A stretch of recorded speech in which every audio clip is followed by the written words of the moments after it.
Hi everyone, I'm Lisa Renee Jones, also Lisa Renee Harrison, because I am married to Diego Harrison. And don't ask me how we're both wearing red, because it was not planned. I guess that means we're in love, or just trying to irritate each other. I don't know which. Maybe both. But anyway, some of you know that we auction hunted for many, many years. I actually right around 8 years. Yeah. That's how we paid the bill while I was a starving artist, and he starved with me. Anyway, so today we're just going to talk about, if you're thinking about auction hunting, you've never done it, but you're very intrigued by the Storage Wars show, what's it like to go to your first auction? And since I did the role at home of going through stuff, listing stuff, that kind of stuff, I'll tell you my quick perspective on that, and then really it's mostly Diego. My perspective is, are you there? Are you there? Are you there? What's it like? Have you bought anything? And why the hell did you spend so much? And that was pretty much it, and some talk of leaving him for spending too much that first one. But aside from that, what was it like? It was very exciting and nervous. I was unfamiliar. It was before the show, so I hadn't been. People now are probably exposed a lot more to what it's like. But back then, no, it was very nerve-wracking. I had no idea what I was doing, and so they opened up the first unit. And there's a few things, a few boxes, a couple of nightstands or end tables, and a couple of bikes. And the guy said, okay, $50, $50, and nobody bid, and I was sweating. And then he said, okay, $10, and he worked it down to $1. And I was like, yeah, I'll take it for $1, of course, because I thought, well, $1, you can't go wrong. So then we moved on from there, and to the very last one, and I had won like 3 or 4 up to the very last one because they were all going for cheap. So I was like, heck yeah, I didn't think about the work it's going to take to load the truck, and then what are you going to do with the stuff after you get it to where you're going to sell it. So that's a common problem that people have, is that they go and they just buy and they have no idea yeah, all the work we don't there take. is. Oh, I didn't take into consideration the trash and the junk and stuff that's not sellable that you can only give away or throw away. And you only have, how long is it to get everything cleaned out of the unit? Usually 24, what is it, 72 hours I think? Yeah, some places 24 hours, some places 48, but no more than 72 hours. You can usually rent it for a month, though, right? Yeah, if it's public storage, they usually have that special where the first month is $1. Some other places you have to pay up front, but something like that. But we never wanted to do that because to us it was about money, and we want to turn it quickly. So if it's over there at that storage unit, we aren't making money off of it. But anyway. Yeah, and then that last unit, that's the one I think everybody was there for. Well, there wasn't that many people, but there was about 10 people. And they opened it and it was completely full. It was well organized, but full. There was no room for anything else.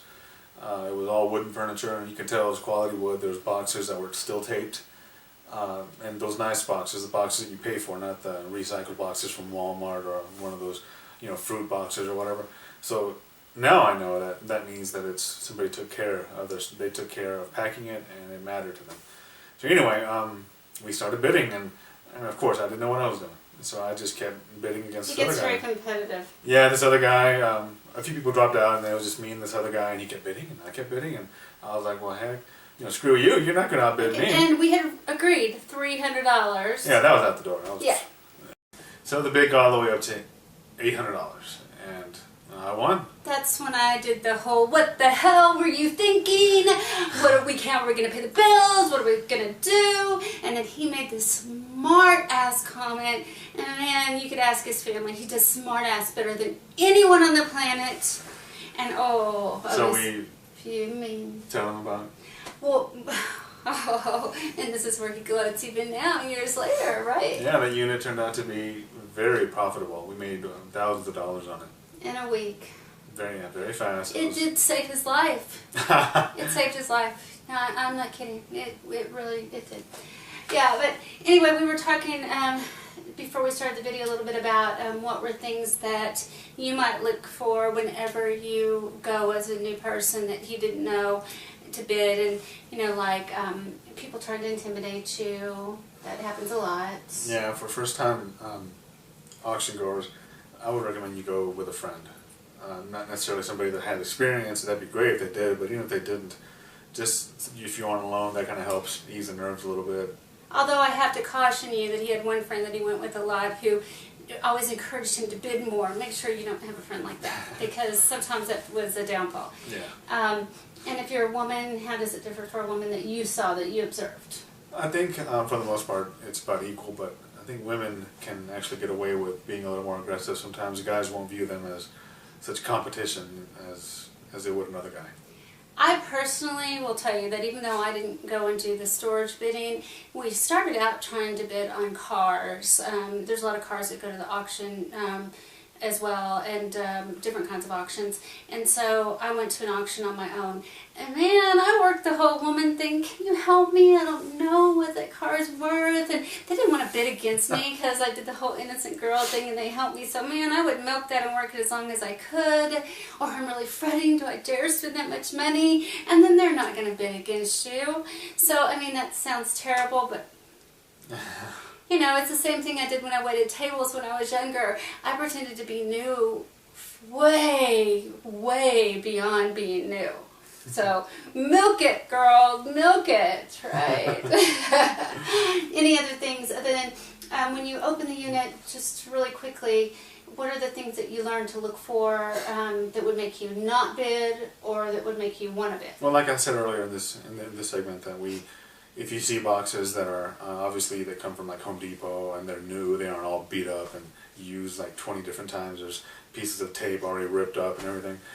If you see those quality boxes taped up nice, that's a good thing. And organized nicely. Yeah, right? They're stacked up nicely. If you see if a whole bunch of boxes are open, then that means that the owner of the unit more than likely came in when they knew that the goings were getting tough or that they weren't going to pay next month's rent or whatever of the unit.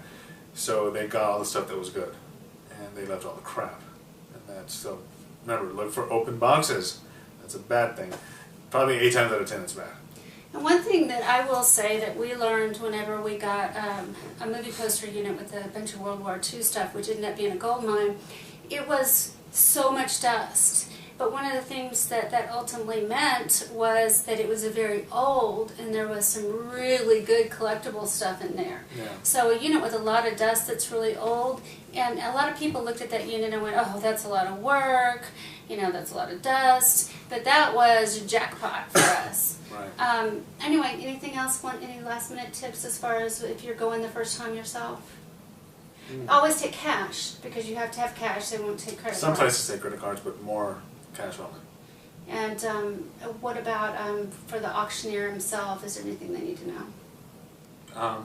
You can ask him or her how long the unit has been there, how far behind. They won't let you go into the unit, though. You only get to see what's in the door. Right. You can ask them how far behind they were when they stopped paying. What else? If not the direct auctioneer, but his assistant, you can ask them, hey, so what's in there? Is it good stuff or what? If you can get it good with him and ask him questions, they can usually say, oh, don't bid on this one, wait till the one after that, it's the gold mine. And girls, that's when I would definitely do the whole, so do I dare, do you have any advice for me? Oh gosh, I would so work that.